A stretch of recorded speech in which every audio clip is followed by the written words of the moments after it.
Hello friends, नमस्कार। Welcome to one day exam target. आप सभी का आपके अपने चैनल वनडे एग्जाम टारगेट पर बहुत बहुत स्वागत है। फ्रेंड्स, यहाँ पर हम देखेंगे आज का बहुत ही इंपॉर्टेंट टॉपिक बाल विकास और शिक्षण विधियाँ। मोस्ट इंपॉर्टेंट टॉपिक है आज का, मोस्ट इंपॉर्टेंट टॉपिक। यहाँ से क्वेश्चन आपके बहुत पूछे जाते हैं। यहाँ पे मेनली हम क्या क्या लेके चलेंगे। देखिए, बाल विकास का अर्थ, आवश्यकता, उसका क्षेत्र, बाल विकास की अवस्थाएं, शारीरिक विकास, संवेगात्मक विकास, भाषा विकास, अभिव्यक्ति की क्षमता का विकास, सृजनात्मक क्षमता का विकास। इन सारे पॉइंट से रिलेटेड आपके यहाँ पे क्वेश्चन होंगे। इतने सारे जितने भी मैंने नाम लिए हैं उससे रिलेटेड आपके एग्जाम में जितने भी क्वेश्चन पूछे गए हैं सब यहाँ पे हम कवर करेंगे। जितने हम कवर कर रहे हैं उतने ही इस टॉपिक से रिलेटेड आपके क्वेश्चन पूछे तक, और अगर आएंगे भी तो इसी में से आएंगे और ऐसे ही क्वेश्चन पूछे जाएंगे। ठीक है, तो बहुत ही सोच के, बहुत ही यहाँ पे एनालिसिस करके ये सारे क्वेश्चन बनाए गए हैं। तो चलिए आप लोग देखते रहिए, और अगर आप लोगों को वीडियो पसंद आ रहा है तो फ्रेंड्स वीडियो को लाइक और दोस्तों में शेयर करना बिल्कुल भी ना भूलिएगा। लाइक का बटन जरूर प्रेस कीजिएगा हमें मोटिवेट रखने के लिए, एनर्जेटिक रखने के लिए, और अपने दोस्तों में व्हाट्सएप ग्रुप, फेसबुक पर जरूर शेयर कीजिएगा। और अगर आप लोग चैनल पे नए हैं तो चैनल को इस लाल बटन पे प्रेस करके सब्सक्राइब कीजिएगा। साथ में 3 बेल आइकन आएंगी, तो सबसे ऊपर वाली बेल आइकन पे प्रेस कीजिएगा। इस तरीके से सबसे ऊपर वाली बेल आइकन ऑल पे प्रेस करके ज़रूर रखिएगा, जिससे कि जब भी मैं वीडियो अपलोड करूँ सभी नोटिफिकेशन आप तक पहुँचे। बहुत ज़रूरी है बेल आइकन को प्रेस करना। ठीक है, आज के अपने इंपॉर्टेंट क्वेश्चन को, तो यहाँ पे हमारा क्वेश्चन स्टार्ट होता है। मानव विकास के क्षेत्रों में विभाजित किया जाता है जो है, मानव विकास को, यहाँ पे देखिए मानव विकास को होगा, मानव विकास को क्षेत्रों में विभाजित किया जाता है जो है। यहाँ पे देखिए कितने क्षेत्रों में विभाजित किया जाता है, विकल्प आप सभी के सामने। फ्रेंड्स, आप लोग फटाफट से रिप्लाई करिएगा, और आपको हम यहाँ पे 2 से लेके 4 सेकंड का टाइम देंगे। आप लोगों को स्कोर करने भर का टाइम देंगे। अगर आप लोग सीडीपी अपना स्ट्रॉन्ग करना चाहते हैं, क्वेश्चन के साथ साथ आप डिस्कशन चाहते हैं, टॉपिक वाइज आपके सारे क्वेश्चन कवर हों, तो आप वनडे एग्जाम टारगेट को जरूर सब्सक्राइब कीजिएगा। आपके यहाँ पे सीडीपी के सारे टॉपिक कवर कराए जाएंगे, क्वेश्चन के साथ साथ आपको यहाँ पे एक्सप्लेन भी किया जाएगा। ऑप्शन यहाँ पर हमारा कौन सा सही होगा? मानव विकास को क्षेत्रों में विभाजित किया जाता है जो है, मानव विकास को क्षेत्रों में विभाजित किया जाता है जो है। विकल्प कौन सा सही होगा? ऑप्शन यहाँ पे हमारा सही होता है ए, शारीरिक, संज्ञानात्मक, संवेगात्मक और सामाजिक। ऑप्शन हमारा सही होता है ए, शारीरिक, संज्ञानात्मक, संवेगात्मक और सामाजिक। मानव का विकास प्रत्येक क्षेत्र में साथ साथ होता रहता है, और साथ ही साथ उनमें आपस में सामंजस्य भी स्थापित होता रहता है, यानी कि वे एक दूसरे के पूरक के रूप में कार्य करते रहते हैं। मानव विकास में सबसे महत्वपूर्ण है शारीरिक विकास। शारीरिक विकास, इसमें क्या होता है, मानव किसी भी कार्य को करने के लिए फिजिकली वो तैयार रहता है। इसके बाद वो उस क्षेत्र के बारे में जानकारी लेकर के, संज्ञान लेकर के, और उसे संज्ञान में लाकर उस पर क्या करता है, विचार करता है। उसके बाद वो उस पर अपने विचारों को सोच समझकर क्या करता है, उसे प्रस्तुत करता है। और फिर लास्ट में मनुष्य में क्या होता है, सामाजिक विकास होता है। ऑप्शन हमारे यहाँ पे सही होता है। अगले क्वेश्चन की तरफ चलते हैं। मानव विकास है कैसा है, मात्रात्मक, गुणात्मक, कुछ सीमा तक अमापनी, या हमारा ऑप्शन सही होता है ए और बी। कौन सा सही होगा ऑप्शन हमारे यहाँ पे? वेरी गुड, ऑप्शन यहाँ पे हमारा सही होता है डी, ए और बी दोनों। मानव का विकास मात्रात्मक और गुणात्मक दोनों रूपों में होता है। मात्रात्मक में क्या आता है, लंबाई हो गया, भार हो गया, अंगों का आकार जो बढ़ रहा है वो आ जाता है इसमें, ये सब शामिल है। जबकि गुणात्मक में क्या होता है, उसकी उसका जो व्यक्तित्व है, रुचि है, चिंतन है, योग्यता है, क्षमता है, बुद्धि है, ये सब आ जाता है गुणात्मक में। ठीक है, अगला क्वेश्चन आप सभी की स्क्रीन पे। विकास के परिणाम स्वरूप नवीन विशेषताएं और नवीन योग्यताएं प्रकट होती हैं, यह कथन किसने कहा है? विकास के परिणाम स्वरूप नवीन विशेषताएं और नवीन योग्यताएं प्रकट होती हैं, यह कथन किसने दिया है? ऑप्शन हमारे यहाँ पे कौन सा सही होता है? Very good, Gesell, Hurlock, Meredith, Douglas और हॉलैंड। ऑप्शन यहाँ पे हमारा सही होता है बी, हरलॉक ने। ऑप्शन हमारे यहाँ पे कौन सा सही होता है? B, Hurlock. हॉरलॉक ने कहा है कि विकास के परिणाम स्वरूप नवीन विशेषताएं और नवीन योग्यताएं प्रकट होती हैं। ठीक है, चलिए आगे चलते हैं। उन्होंने एक और परिभाषा दी थी जो कि फेमस है, क्वेश्चन उससे पूछा गया है। विकास की प्रक्रिया, हॉरलॉक ने ही बालक के विकास को परिभाषित करते हुए एक और परिभाषा दी जिससे क्वेश्चन पूछा गया, वो है विकास की प्रक्रिया बालक की गर्भावस्था से उसकी मृत्यु तक एक क्रम में चलती है और प्रत्येक अवस्था का प्रभाव दूसरी अवस्था पर पड़ता है। ये भी आप जान रही ठीक है। अगला क्वेश्चन आप सभी की स्क्रीन पे, बाल विकास में किस पर बल दिया जाता है, यानी कि किसका अध्ययन होता है, किस पर बल दिया जाता है, क्या है?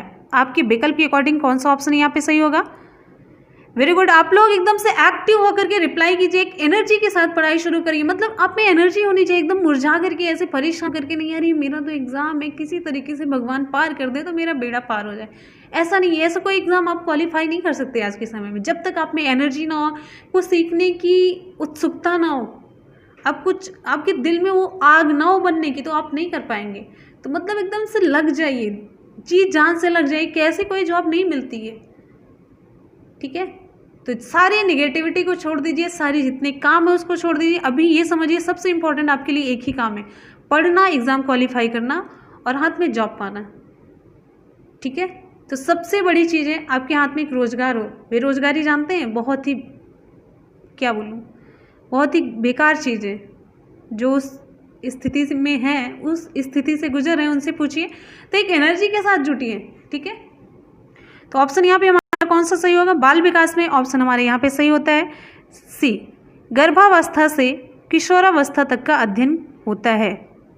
बाल विकास में गर्भावस्था से किशोरावस्था तक का अध्ययन होता है। देखिए मेनली क्या होता है, बाल विकास एक बहुत ही व्यापक विचारधारा जिसमें बालक की गर्भावस्था से लेकर किशोरावस्था तक के शारीरिक, मानसिक एवं व्यवहारिक परिवर्तनों का अध्ययन किया जाता है। बाल विकास में मेनली इतना ही अध्ययन किया जाता है। ठीक है, और बाल्यावस्था की जो अवस्थाएं होती हैं कौन कौन सी होती हैं? बाल विकास की जो अवस्थाएं होती हैं, पहली होती है गर्भावस्था, अगर उसमें देखेंगे 0 से लेकर 9 माह तक होता है। फिर शैशवावस्था जन्म से लेकर के 6 वर्ष, फिर बाल्यावस्था 7 से 12, फिर उसके बाद किशोरावस्था 12 से 18। तो किशोरावस्था तक का ही अध्ययन होता है। अगला क्वेश्चन आप सभी की स्क्रीन पे, बाल विकास का अध्ययन क्षेत्र है, बाल विकास का अध्ययन क्षेत्र क्या है? विकल्प आप लोग ध्यान से पढ़ लीजिए। बाल विकास का अध्ययन क्षेत्र है, बाल विकास का अध्ययन क्षेत्र कौन सा है? वेरी गुड, ऑप्शन यहाँ पे हमारा सही होता है डी, उपरोक्त सभी। मनुष्य के जन्म से लेकर किशोरावस्था के अंत तक जो भी बच्चे में परिवर्तन हो रहा है, जैविक, मनोवैज्ञानिक, उसको हम क्या कहते हैं? बाल विकास कहते हैं। ठीक है, इसके अंतर्गत हम बालक के शारीरिक विकास, मानसिक और व्यवहारिक परिवर्तनों और वातावरण का बालक पर पड़ने वाले प्रभावों का अध्ययन करते हैं। और इसमें इसके साथ साथ ही बच्चे में जो व्यक्तिगत विभिन्नताएं हैं उसका भी अध्ययन होता है। यानी कि तीनों विकल्प यहाँ पे हमारे सही होते हैं। तो ऑप्शन हमारा क्या सही हो जाएगा? उपरोक्त सभी। ऑप्शन हमारा सही हो जाएगा डी। नेक्स्ट क्वेश्चन आप सभी की स्क्रीन पे, सर्वाधिक उपयुक्त जीवित रहता है का सिद्धांत क्या है? जो वही जीवित रहता है जो कि सबसे उपयुक्त है, सबसे ज़्यादा ताकतवर है, या किसी भी फील्ड में, जिस फील्ड में उसमें योग्यता है। ऑप्शन हमारा कौन सा सही होगा? Lamarck, Harrison, Darwin, McDougall. Option यहाँ पे हमारा सही होता है सी, डार्विन का ये सिद्धांत है।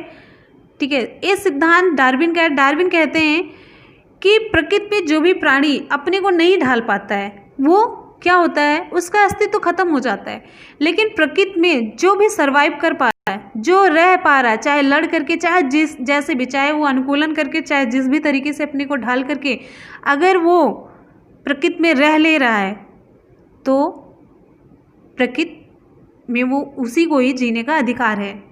जो ढाल लेता है उसी को ही जीने का अधिकार है, यानी कि सर्वाधिक उपयुक्त जीवित रहता है। ये सिद्धांत है डार्विन का। और सर्वाधिक उपयुक्त जीवित रहता है जो मैंने बताया है, यही इनका सिद्धांत है। ठीक है, तो चलिए अगले क्वेश्चन की तरफ चलते हैं। निम्नलिखित में से कौन सा कथन सही नहीं है? निम्नलिखित में से कौन सा कथन सही नहीं है? आप लोग आराम से क्वेश्चन पढ़ लीजिए, विकल्प आप सभी के सामने। निम्नलिखित में से कौन सा कथन सही नहीं है? कौन सा ऑप्शन? Very good. ऑप्शन यहाँ पे हमारा सही नहीं पूछा जा रहा। क्वेश्चन आप लोगों को बहुत ध्यान से पढ़ना है। ऑप्शन यहाँ पे हमारा सही होता है विकास और वृद्धि एक दूसरे के पर्यायवाची हैं। ये कथन सही नहीं है। विकास और वृद्धि में अब यहाँ पे आपको अंतर पता होना चाहिए। अंतर क्या है? विकास और वृद्धि एक दूसरे के पर्यायवाची नहीं है। विकास जो है हमेशा सतत चलने वाली प्रक्रिया है। विकास जिंदगी भर, जीवन पर्यंत सतत चलने वाली प्रक्रिया है, जो कि व्यक्ति के व्यवहार से गुणात्मक वृद्धि से संबंधित होती है। जबकि वृद्धि क्या है? एक निश्चित समय तक चलने वाली प्रक्रिया है, जो मेनली शारीरिक और मात्रात्मक परिवर्तन है, जो कि एक समय के बाद नहीं होता है। क्लियर है? चलिए अगले क्वेश्चन की तरफ चलते हैं। फ्रेंड्स, आप सभी लोग वीडियो को ज़रूर लाइक करते रहिएगा। आपके लाइक से हमें बहुत एनर्जी मिलती है वीडियो बनाने के लिए, मोटिवेशन की ज़रूरत होती है। तो आप लोग मुझे मोटिवेट करते रहिए, हम आप लोगों को, और फिर आप लोग अपनी स्कोरिंग साथ साथ में करते रहिएगा। तो चलिए नेक्स्ट क्वेश्चन की तरफ। अगला क्वेश्चन आप सभी की स्क्रीन पे, एक बच्चे की वृद्धि और विकास के अध्ययन की सर्वाधिक अच्छी विधि कौन सी है? मनोविश्लेषण विधि, तुलनात्मक विधि, विकासीय विधि, सांख्यिकीय विधि। ऑप्शन हमारा कौन सा सही होगा? Very good. यहाँ पे हमारा ऑप्शन सही होता है सी, विकासीय विधि। विकास की प्रक्रिया गतिशील होती है। विकास हमेशा चलता रहता है। अभी मैंने आपको बताया, जब विकास हमेशा चलता रहता है तो बच्चे के हर पहलू को हम अध्ययन कर सकते हैं, हर पहलू को हम जान सकते हैं कि उसकी किसके साथ समायोजन की योग्यता है, किसके साथ वो अच्छे से समायोजन कर पा रहा है, किसके साथ नहीं कर पा रहा, क्या उसमें कमियां हैं, क्या नहीं है। तो ऑप्शन यहाँ पे हमारा सही हो जाएगा सी, विकासीय विधि। चलिए अगले क्वेश्चन की तरफ चलते हैं। विकास का अर्थ है, विकास का क्या अर्थ है? विकास का क्या अर्थ है? विकल्प आप सभी के सामने है, मोस्ट इंपॉर्टेंट क्वेश्चन है।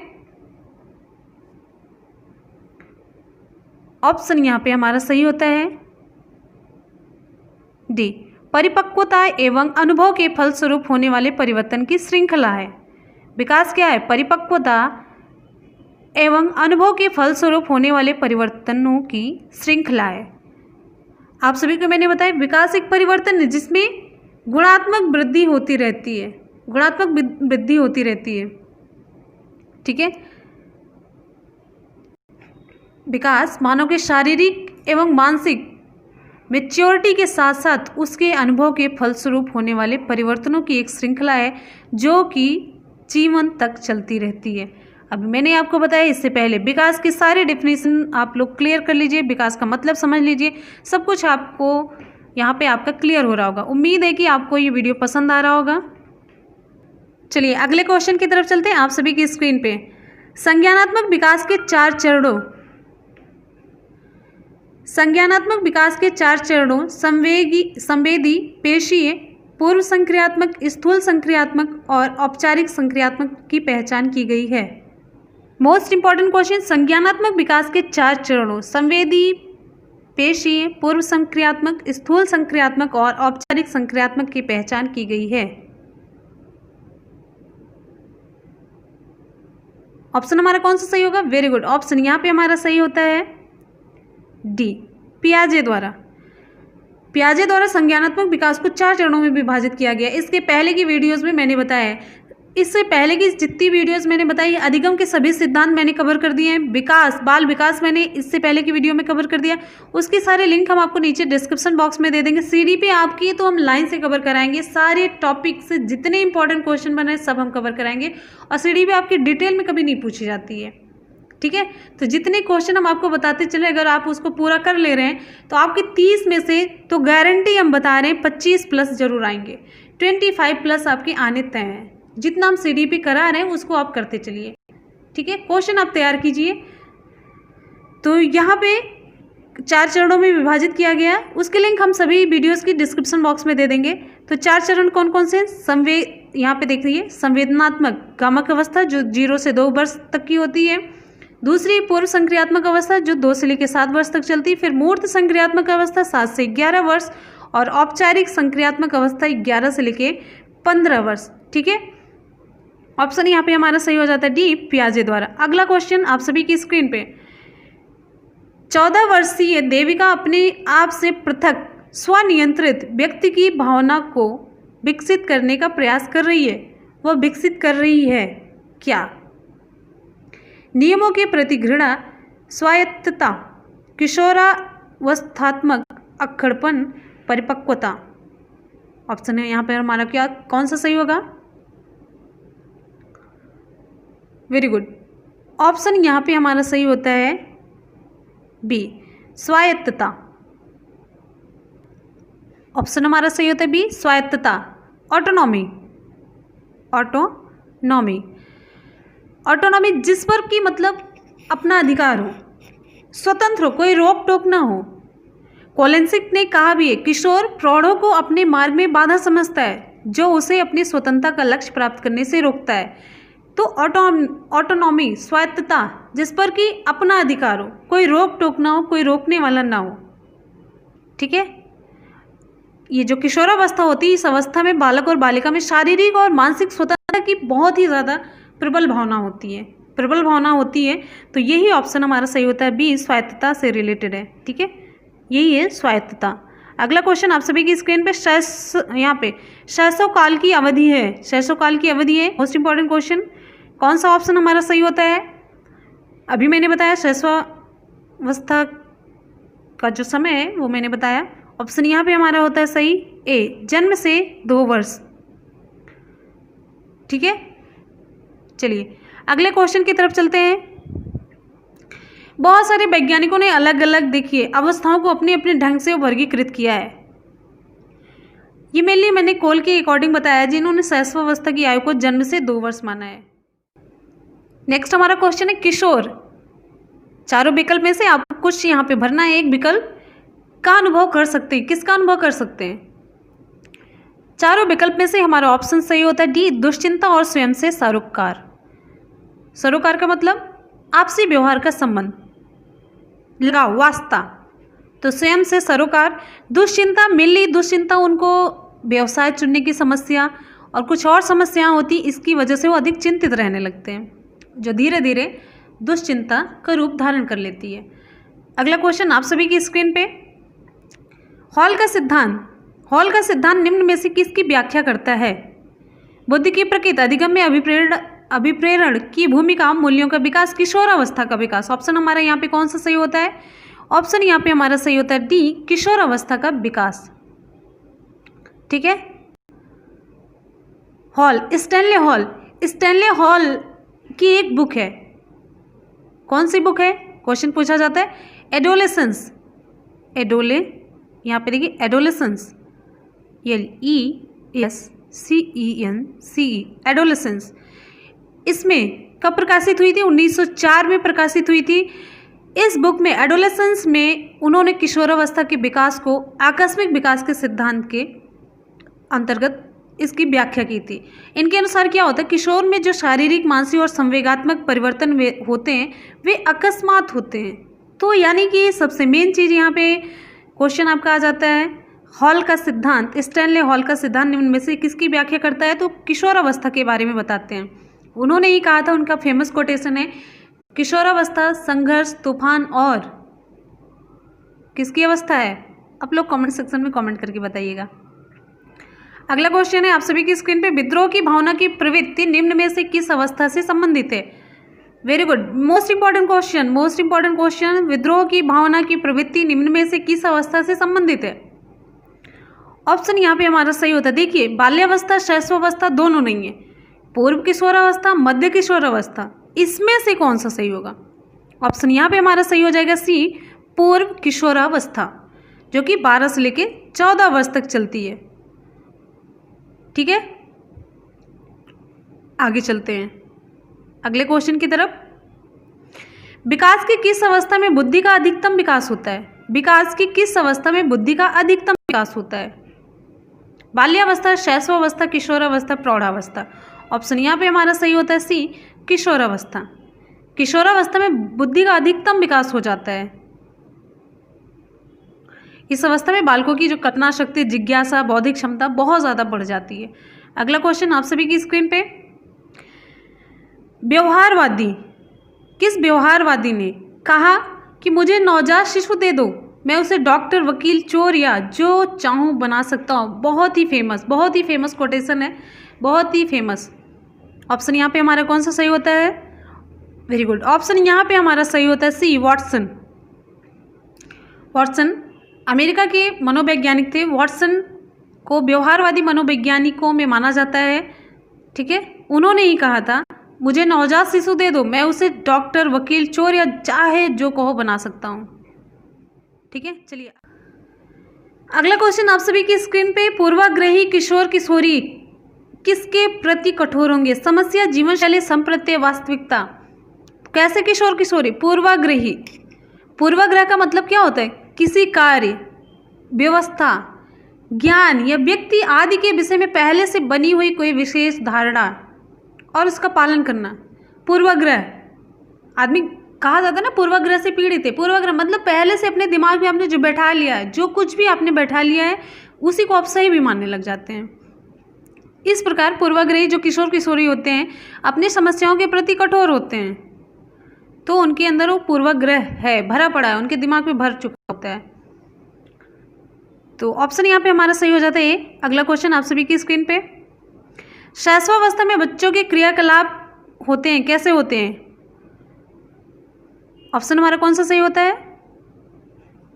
ऑप्शन हमारे यहाँ पे सही होता है मूल प्रवृत्त्यात्मक, यानी कि अपनी मूल प्रवृत्तियों की जो शैशवावस्था है उसमें बालक अपनी मूल प्रवृत्ति के अनुसार ही व्यवहार करता है। जैसे कि गुस्सा आने पर रोकर अपनी अभिव्यक्ति देता है, खुश होने पर हंसी के द्वारा। तो मेनली शैशवावस्था में बच्चों की क्रियाकलाप क्या होते हैं? मूल प्रवृत्त्यात्मक होते हैं। ऑप्शन हमारा सही होता है। अगले क्वेश्चन की तरफ चलते हैं। स्वकेंद्रित अवस्था होती है, कौन सी होती है? स्वकेंद्रित अवस्था कौन सी होती है? ऑप्शन यहाँ पे हमारा कौन सा सही होगा? ऑप्शन यहाँ पे हमारा सही होता है 3 से 6 वर्ष तक की, ठीक है। ऑप्शन हमारा सही होगा यहाँ पे 3 से 6 वर्ष की अवस्था। शैशवावस्था का अंतिम चरण होता है 3 से 6 वर्ष, तो ये इसको शैशवावस्था ही माना जाएगा, ठीक है, स्वकेंद्रित अवस्था। अगले क्वेश्चन की तरफ चलते हैं, जिसे हम पूर्व बाल्यावस्था भी कहते हैं। शैशवावस्था जन्म से लेकर के 6 वर्ष, इस अवस्था को हम शैशवावस्था के नाम से जानते हैं। शैशवावस्था का अंतिम चरण होता है 3 से 6 वर्ष, जिसे हम पूर्व बाल्यावस्था भी कहते हैं, और इसी अवस्था को स्वकेंद्रित अवस्था कहा जाता है। स्वयं में केंद्रित, अपनी खुशी की चिंता होती है इन्हें, बस। अगला क्वेश्चन आप सभी की स्क्रीन पे, माँ बाप की साया से बाहर निकल अपने साथी बालकों की संगत को पसंद करना संबंधित है किससे? किशोरावस्था से, पूर्व किशोरावस्था से, उत्तर बाल्यावस्था से, शैशवावस्था से। ऑप्शन यहाँ पे हमारा सही होता है बी, पूर्व किशोरावस्था से। 9 से 12 वर्ष की अवस्था को उत्तर बाल्यावस्था या पूर्व किशोरावस्था कहते हैं। इस आयु वर्ग के बालक अपने साथियों की संगत में रहना पसंद करते हैं और माँ बाप के साय से बाहर निकलना चाहते हैं। लास्ट क्वेश्चन आप सभी की स्क्रीन पे, निम्नलिखित में से कौन सा आयु समूह परवर्ती बाल्यावस्था श्रेणी के अंतर्गत आता है? बाद की बाल्यावस्था श्रेणी के अंतर्गत आता है। कौन सा ऑप्शन सही होगा? ऑप्शन यहाँ पे हमारा कौन सा सही होगा? आप लोग कमेंट सेक्शन में कमेंट करके जरूर बताइएगा। निम्न में से कौन सा आयु समूह परवर्ती बाल्यावस्था श्रेणी के अंतर्गत आता है? आज का सवाल आप सभी के लिए, 11 से 18 वर्ष, 18 से 24, जन्म से 6, 9 से 12 वर्ष, परवर्ती बाल्यावस्था। ऑप्शन हमारा कौन सा सही होगा? आप लोग कमेंट सेक्शन में कमेंट करके फटाफट से रिप्लाई कीजिएगा, और आप लोग रिप्लाई और कमेंट करने में बिल्कुल भी कंजूसी मत कीजिए। हमें पता चलता है कि आप लोग कितनी तैयारी कर रहे हैं, मेरे साथ साथ चल रहे हैं कि नहीं, या फिर आप आलसी बन के चल रहे हैं, स्लो मोशन में चल रहे हैं। जो